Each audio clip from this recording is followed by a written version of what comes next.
نحمده ونصلي ونسلم على رسوله الكريم اما بعد فاعوذ بالله من الشيطان الرجيم بسم الله الرحمن الرحيم وانكحوا الايام منكم والصالحين من عبادكم وإمائكم پارہ نمبر 18 سورہ نور رکوع نمبر 4 آیت نمبر 32۔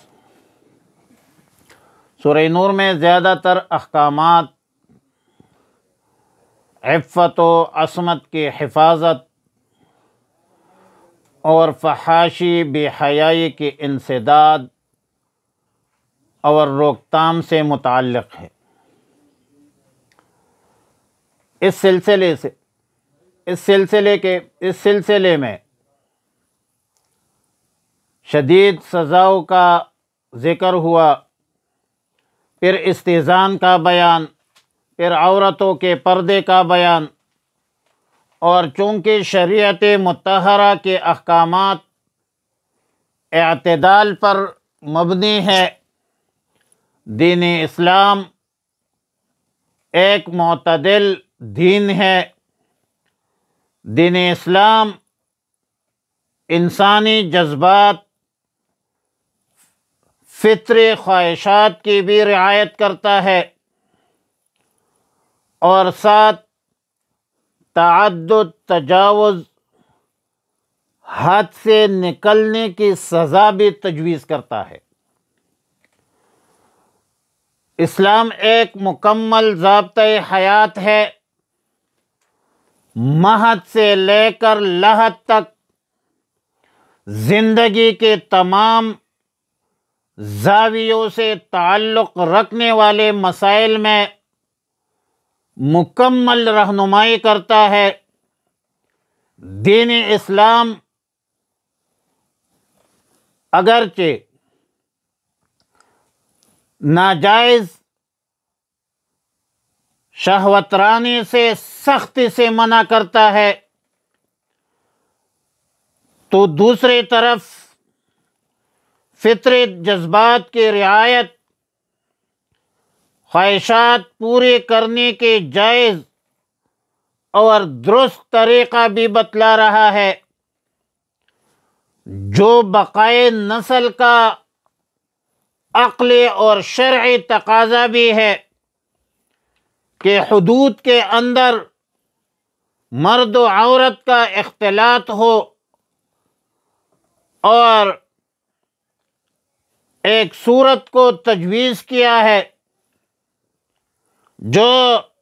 جس کو قرآن و سنت کی اصطلاح میں نکاح کہا جاتا ہے، اور فرمایا کہ وَأَنكِحُوا الْأَيَامَ مِنكُمْ۔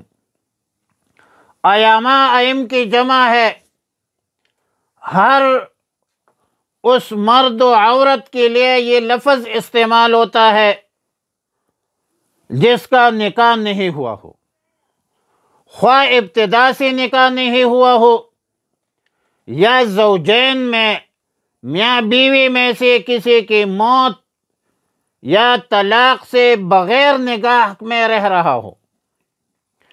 ایسی غیر شادی شدہ مردوں اور عورتوں کو حکم دیا گیا ہے کہ وہ اپنے اس غیر شادی شدہ مردوں اور عورتوں کے نکاح کا انتظام کرے۔ مسنون، بہتر اور باوقار طریقہ نکاح یہ ہے کہ کوئی مرد عورت بذات خود نکاح کا جو معاملہ ہے اس کو انجام دینے کے بجائے اولیاء کی وساطت سے یہ کار خیر سر انجام دے۔ اگرچہ کوئی بالغ مرد عورت اپنے نکاح کے حوالے سے ولی کی اجازت کے بغیر کف میں نکاح کر سکتا ہے، اور یہ نکاح درست بھی ہے، مگر موجب ملامت خلاف سنت کی وجہ سے ضرور ہے۔ جبکہ مرد عورت نے کسی مجبوری کے تحت یہ اقدام اٹھایا ہو تو پھر اس میں عفو اور درگزر کی گنجائش موجود ہے۔ لیکن ائمہ مجتہدین تقریباً اس بات پر متفق ہے کہ جس شخص کو یہ گمان ہو، غالب گمان ہو، کہ وہ شریعت کے حدود پر قائم نہیں رہ سکتے، گناہ میں مبتلا ہونے کا خدشہ ہے اور نکاح پر بھی قدرت رکھتا ہو، تو ایسے شخص پر نکاح کرنا واجب ہے۔ نکاح نہ کرنے کی صورت میں گناہگار ہوگا، وعند التوقان واجب۔ اور اگر نکاح کی طاقت نہیں، وسائل فراہم نہیں، تو نکاح کے وسائل کی فراہمی کی جدوجہد کرے، کوشش کرے، اور جب تک وسائل میسر نہ ہو تو اپنے نفس کو قابو میں رکھے، صبر کا مظاہرہ کرے اور روزے رکھے۔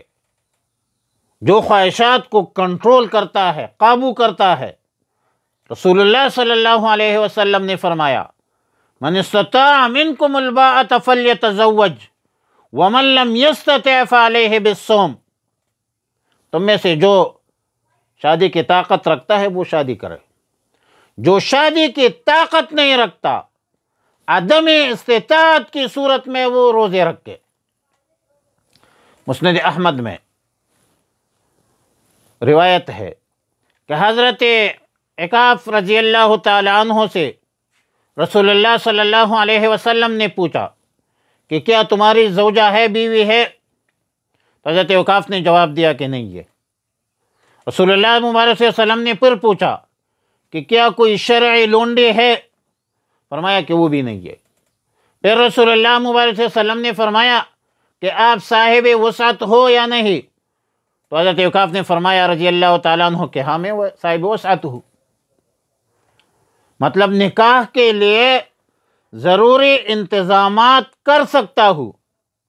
پھر رسول اللہ صلی اللہ علیہ وسلم نے فرمایا کہ پھر تم شیطان کے بھائی ہو، اور فرمایا کہ ہماری سنت نکاح ہے، ہمارا طور طریقہ نکاح ہے، اور تم میں بدترین شخص وہ ہے جو بغیر نکاح کے ہو، تمہارے مردوں میں سب سے رذیل وہ ہے جو بغیر نکاح کے مر جائے۔ بہرحال ابتلاء معصیت کا خطرہ ہو، وسعت و طاقت بھی ہو تو نکاح ضروری ہے۔ حضرت انس بن مالک رضی اللہ تعالیٰ عنہ سے روایت ہے کہ رسول اللہ صلی اللہ علیہ وسلم نے نکاح کرنے کا حکم دیا اور تبتل یعنی بے نکاح رہنے سے سختی سے منع فرمایا۔ اب رہا یہ معاملہ اس شخص کا معاملہ کہ جو حالت اعتدال میں ہے، کہ نہ تو ترک نکاح سے گناہ کا قوی خطرہ ہے اور نہ کسی نکاح کی صورت میں کسی گناہ کا اندیشہ غالب ہے، تو ایسے شخص کے لیے امام ابو حنیفہ رحمۃ اللہ علیہ کا قول ہے کہ نفلی عبادت سے نکاح کرنا افضل ہے۔ نکاح سنت المرسلین ہے، اور خاص کر رسول اللہ صلی اللہ علیہ وسلم کی سنت ہے۔ انبیاء علیہم السلام دعوت و تبلیغ کا فریضہ 20 سر انجام دیتے تھے، اہل و عیال بیوی بچوں کا بھی خیال رکھتے تھے۔ صلحاء امت کا یہی معمول رہا ہے کہ حالت اعتدال میں بھی نکاح کا اہتمام کرتے تھے، دین کی تعمیر و ترقی میں بھی مصروف رہے، کثرت ذکر بھی کرتے رہے، عبادات میں بھی مشغول ہوتے رہے، جہاد بھی کرتے رہے، حقوق اللہ بھی ادا کرتے رہے، اور حقوق العباد بھی ادا کرتے رہے۔ والصالحین من عبادکم و امائکم یہ خطاب ہے مالکوں کو، یعنی اپنے غلاموں اور کنیزوں میں سے جو صالح ہو، جس کے اندر صلاحیت ہے، اس کے نکاح کر دیا کرو۔ یہ خطاب ہے ان آقاؤں کو، ان مالکوں کو،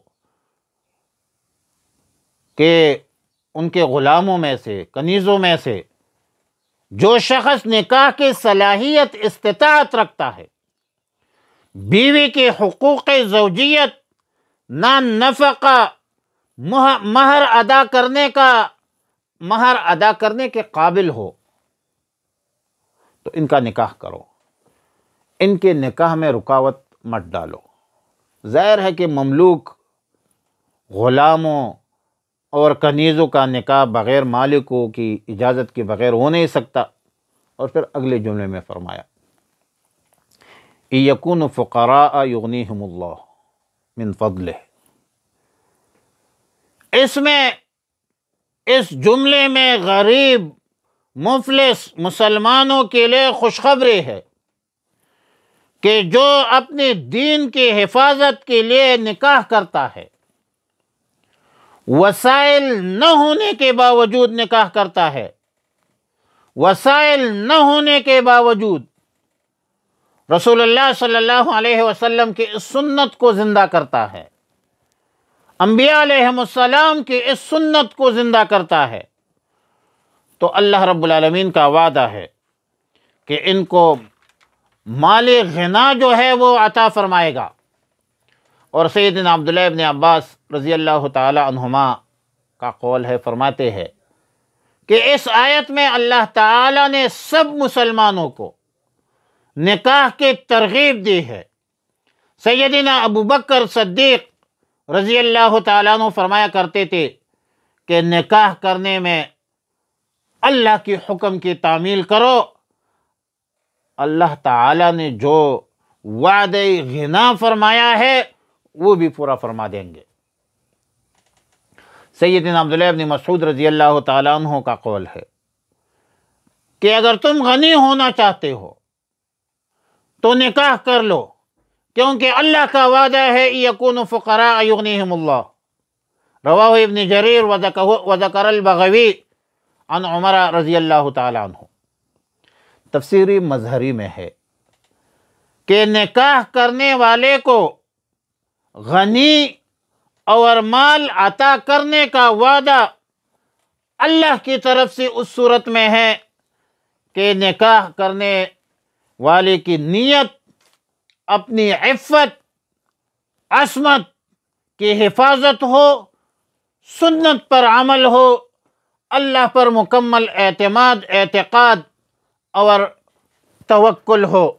فرمایا وَأَنكِحُوا الْأَيَامَ مِنكُمْ، اور نکاح کرو بیواؤں کا اپنے میں سے، وَالصَّالِحِينَ، اور نیک، مِنْ عِبَادِكُمْ، تمہارے غلاموں میں سے، وَإِمَائِكُمْ، اور کنیزوں کا، یکون فقراء، اگر وہ محتاج ہو، یغنیہم اللہ، تو غنی کر دے گا اللہ ان کو، من فضلہ، اپنے فضل سے، واللہ واسع علیم، اللہ تعالیٰ بڑا وسعت والا ہے اور جاننے والا ہے۔ وصلی اللہ علی النبی الامی الکریم وعلی آلہ وصحبہ اجمعین۔